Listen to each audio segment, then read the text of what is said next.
This program brought to you by movinghome.com.au. Make the pain in the backside task of moving home easier and log on to movinghome.com.au.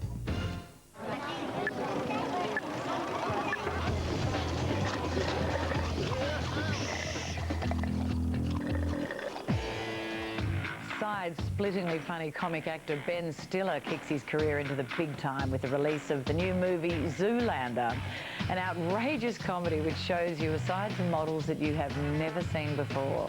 Playing a hard-working member of that most misunderstood fraternity, male models, Ben Stiller, star of Something About Mary and Meet the Parents, plays Derek Zoolander, winner of Best Male Model in the World 3 years running. What would you say your trademark is, if you have one? Well, I guess the look I'm best known for is blue steel. What's that look like? Learning of a sinister assassination plot, he must outsmart one of the most dangerous organisations on the planet. The world's most famous supermodel is about to prove he's not just an ordinary, good-looking stud. You're a killing machine, Derek. They've programmed you. But I won't do it. I won't kill anybody. It's not up to you. At the proper moment, they'll trigger you, usually using some kind of auditory or visual Pavlovian response mechanism. Other actors include the wedding singer's Christine Taylor, who plays the tough journalist who softens up to the dim but naive Derek, and Chris Owen from Shanghai Noon, who plays Derek's equally stupid friend. I became... What? bulimic. You can read minds. It's when you throw up after every meal. Zoolander is peppered with cameos. Without Derek Zoolander, male modeling wouldn't be what it is today. He is a fashion icon. Many leading models and fashion icons were also happy to spoof themselves, including Claudia Schiffer, Veronica Webb and Tommy Hilfiger. Derek proves he's a hunk to be reckoned with when he confronts the evil fashion underworld and gives his millions of adoring fans a real reason to cheer. I'm Bridget Duclos. I'll see you at the movies. The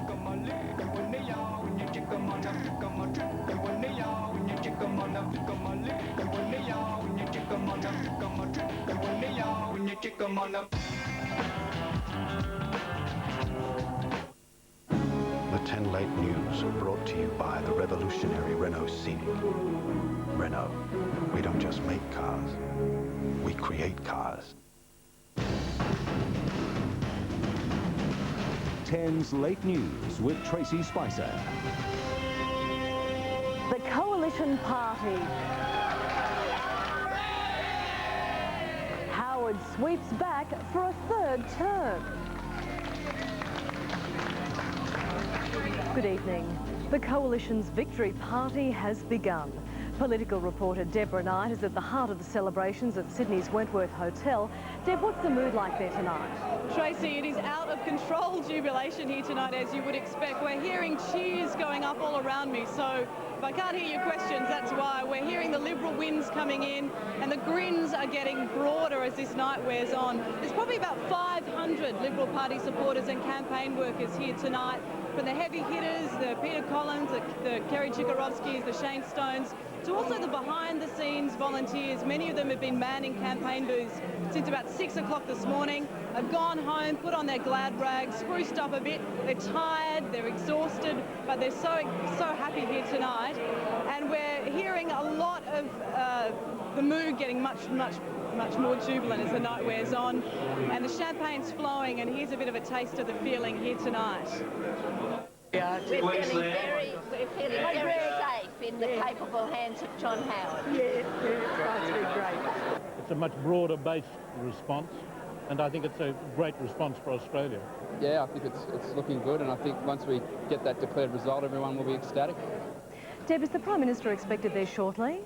Prime Minister is expected here very soon. He is going to follow convention and wait until Kim Beazley does concede.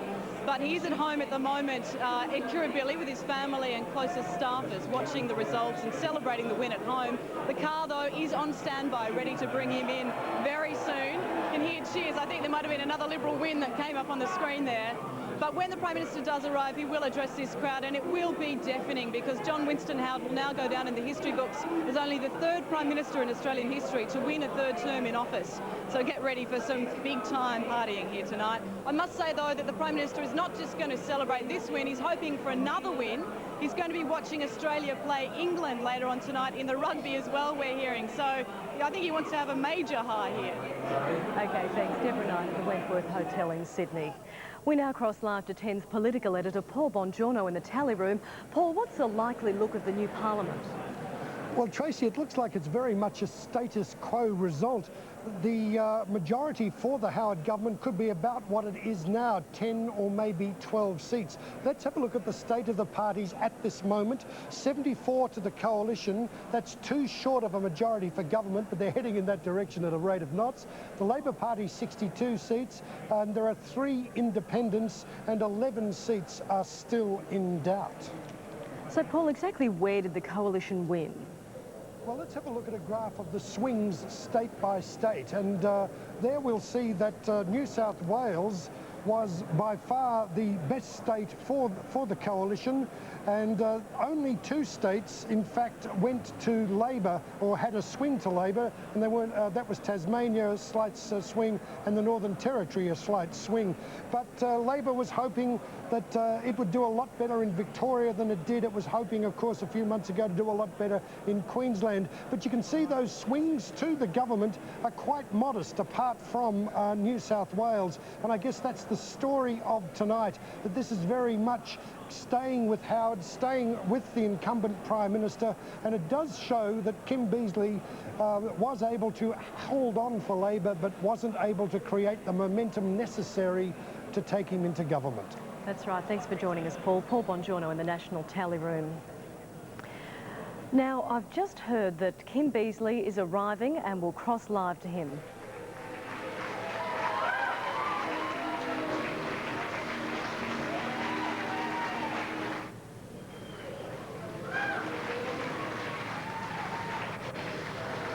Clapping, he's about to concede. Obviously, the mood has been one of gross disappointment. Everyone's been in a sombre mood, sitting around. Obviously, Kim Beazley has been the opposition leader. He lost last time. This is his second loss, and he's about to give us his speech, conceding the election. You can probably hear the war going up in the background now.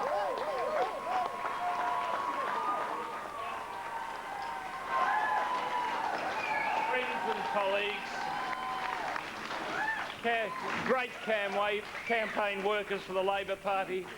I am that proud of the Australian Labor Party, its members of Parliament, its workers in the field tonight. We have fought a magnificent campaign. A magnificent campaign in adverse circumstances. And we have held on to a position which I could not believe we would 5 weeks ago, and I'll say more about that a little bit later. But I have to tonight, I'm afraid for all of you, I have to concede defeat. We have lost this election.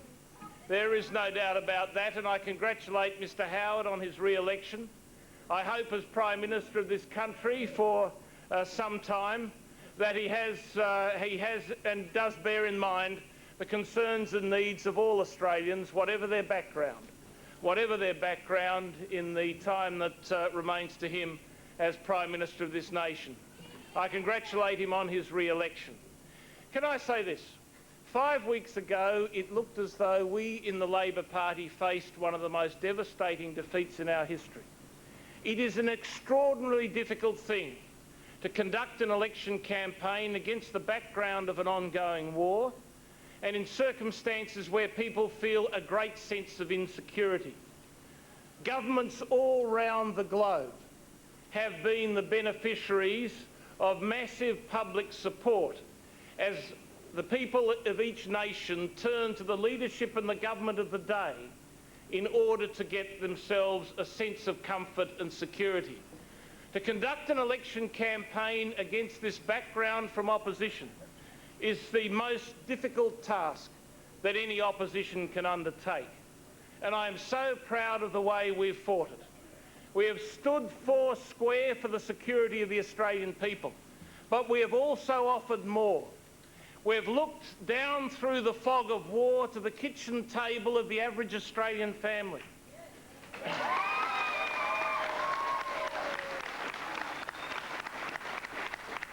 And And we've listened to those who sit around it. We've listened to their hopes and their dreams, the aspirations that they have for their young folk that they get a decent education, the aspirations and concerns that they have to ensure that they have access to affordable health care, their love of the future of this nation and the determination they have to see it as a constructive and creative nation, a nation where people don't leave when they have bright ideas, but come here when they have bright ideas.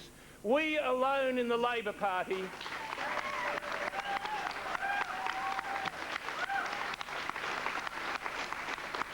brought these issues to the campaign table, and let me let you in on a secret, they're not going to go away. They're not going to go away. I'm afraid to say that crisis in aged care health, the problems in our public schools, they'll all be there tomorrow. They'll all be there as a massive challenge to government. There will be a broader challenge to government too. How are we going to be able to draw upon all our people, whatever their background, whatever racial group they come from, whatever cultural background they have, whatever religious background they have? How are we going to draw on the strength of all our diversity to ensure that we as a nation survive and prosper? This now is a very real challenge. We don't stand these days where we did once, in the high regard of the nations of the region around us. And yet in that high regard lies crucial elements of our security.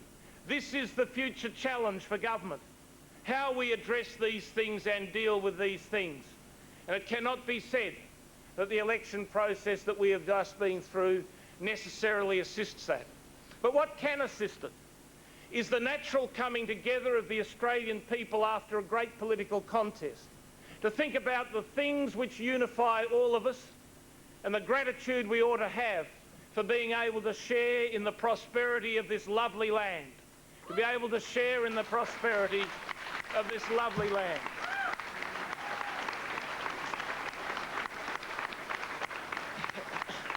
It's a challenge for all of you, but it's a challenge that I will be joining you in as a humble backbencher shortly. It is not...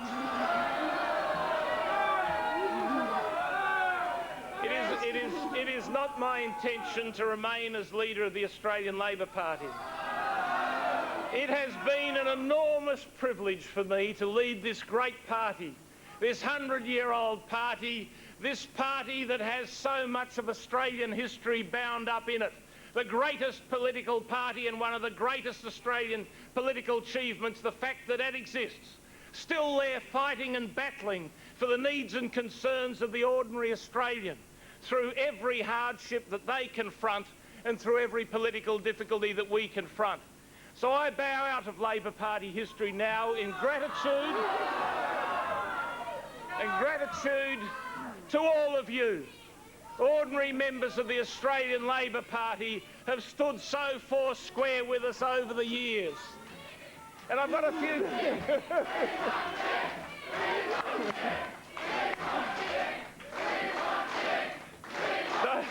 Don't make this any harder than it is. Don't make it any harder than it is. I thank you for your support, but please don't make this any harder than it is, because I've got some people to thank. Later, mate, just if I could just conclude. Can I just say these things? Firstly, there are a lot of people I need to thank, and I start with the broad rank and file of the Australian Labor Party. All of Kim Beazley there conceding defeat on behalf of the Australian Labor Party and announcing his decision to step down as leader of the opposition. Despite the coalition's strong win, several high-profile coalition candidates were fearing for their political lives, the swing to the government saving their skins. In political terms, Liberal MP Ross Cameron was a dead man walking. His marginal seat of Parramatta in Sydney's western suburbs turned notionally Labor by a redistribution. But tonight, a major victory for Mr Cameron, holding on with a swing of more than 6%. It's the same people who were writing us off in Parramatta were writing off the Prime Minister. But today, Parramatta is going to be part of a third Liberal government in Canberra. Another winner tonight, Workplace Relations Minister Tony Abbott. He was a worried man during the campaign, hitting the hustings at dawn to beat off a strong challenge from high-profile local independent Peter McDonald. But tonight, the government's chief head kicker, fighting off the challenge, returned comfortably in his seat of Warringah on Sydney's lower North Shore. We could not have done any more. We could not have worked any harder. We could not have mobilised any more effectively. And under those circumstances, I guess you're in the hands of Providence, and I have to say that we had a great result. We had a great result. We really did. For National Party leader John Anderson, jubilation not only at the return of the government, but also relief the Nationals' vote in the bush held up, with high-profile Nationals Warren Truss and Mark Vaile safely back as well. From my own party's point of view, plainly one of the things that we set as a clear objective was to end the idea that one nation could be a voice for rural and regional Australia. Their vote is way down, and despite those predictions about the National Party having no future that have gone on for 80 years, we will be a strong part of an incoming government. John Hill, 10 News. Now, Prime Minister John Howard is expected to claim victory very shortly. We'll be back after the break with more of 10's special Election Late News.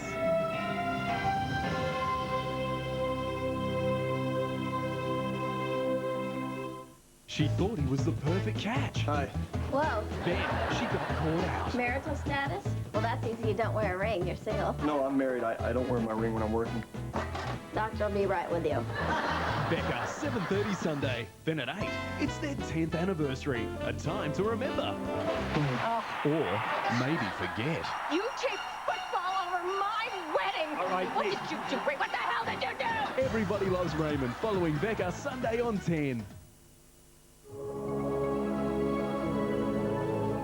In the new Scenic RX4, our designers created an ingenious four-wheel drive with ABS and electronic brake distribution, with permanent four-wheel drive and traction control, with class-leading safety features, including 6 airbags.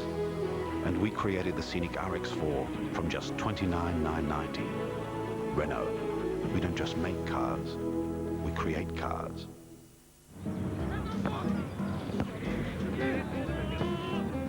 New Uncle Toby's break-free snacks. Something this healthy has never tasted this good.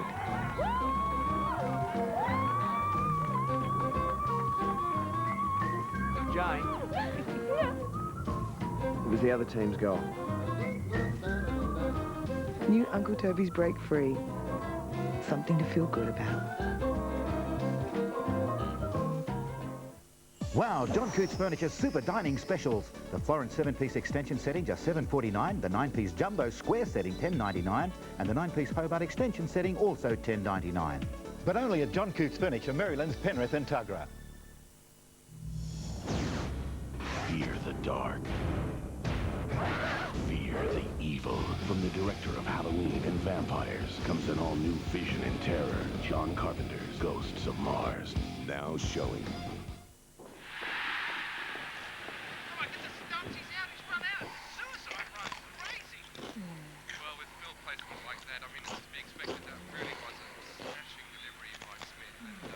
They're 93% fat-free. They're Rix, rice chips. They're what? R-I-X. Rix. New Rix rice chips from Arnott's. They're 93% fat-free. You're watching 10's Late News. We cross now back to 10's political editor Paul Bongiorno in the Canberra tally room. Paul, where did Labor go wrong? Well, Tracey, it's difficult to say, and there certainly will be recriminations in the Labor Party. Some would say, and with some justification, that perhaps the Kim Beazley we've seen in the last 5 weeks should have been the Kim Beazley we've seen in the past 3 years, out there advocating a view for Australia and of Australia that he wanted the voters to get behind. But having said that, it has to be said that in the circumstances that you saw Mr. Beazley outline, terrorism and the whole issue of our borders, the security of our borders, it was a really tough ask, and there is no doubt that Mr. Beazley brought Labor back to where it was, namely within striking distance of government, but nowhere near taking government. Despite that, he has just announced he's stepping down as leader of the opposition. What other changes can we expect from Labor? Well, I guess the biggest change will be the leadership. Is Simon Crean the front runner, or isn't he? Other names mentioned are Lindsay Tanner and even Jenny Macklin, and an outsider could be Carmen Lawrence. We'll have to see, and it'll be very interesting to see whether the recriminations that didn't come after the defeat, the first Howard defeat, come now without someone of Kim Beazley's stature to keep the party intact. Thanks, Paul Bongiorno in Canberra. The Treasurer Peter Costello says national and economic security were the key issues for voters in this election. Reporter Gareth Boreham was with a jubilant Treasurer as he claimed victory in his seat. Yes, Peter Costello has just received a rousing reception here from the party faithful in his seat of Higgins, where he managed to pick up a swing to the Liberal Party. He's declared the overall result a vote of confidence in the Coalition's management of Australia over the past 5 years, and in particular John Howard's leadership. If John Howard wins a third term, this will be a historic victory for him. To have come as we did through one of the biggest reform agendas in Australian history with the reform of the taxation system, and to have put that in place as recently as, 18 months ago, 1 July 2001, and then to go on and to win a victory after that, it would be a historic win. Now, I'm a little handicapped at the moment because we can't actually call the outcome, but if that were to occur, then it's a magnificent victory, and we should pay tribute to John Howard for his magnificent leadership throughout this campaign, and to all of the members of the Liberal Party and also the National Party that have fought it out so hard. And while Mr Costello wasn't prepared to comment on his own leadership aspirations, he did have a dig at Kim Beazley and the Labor Party for attacking him personally during the campaign. He said this tactic, as the result shows, clearly didn't work and didn't sway voters. Federal opposition frontbencher Cheryl Curnow is set to lose her Brisbane seat of Dixon in a disappointing overall result for Labor in Queensland. 10 reporter Kathy Border has been following her campaign.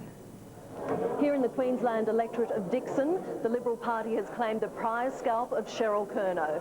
Liberal Peter Dutton, an unknown coming into this campaign, claiming victory over the Labor frontbencher. It was a disastrous campaign for her, indeed disastrous since she defected from the Democrats to the Labor Party. An attack on her Liberal opponent during the campaign backfired. She says that this will probably be the end of politics for her. An emotional Cheryl Curnow arrived a short time ago. It's 4 years ago, I took a big risk. I said it was an experiment that might or might not work. And quite clearly it hasn't worked for a whole lot of reasons, and they're not all called Cheryl. Cheryl Curnow now mingling with her supporters here, and her daughter joining her as well. Asked if this means that she'll go to that Gold Coast unit and retire there that we've heard so much about, she says perhaps Paris is on the cards. Kathy Border there, and 10 Special Lake News will continue after the break.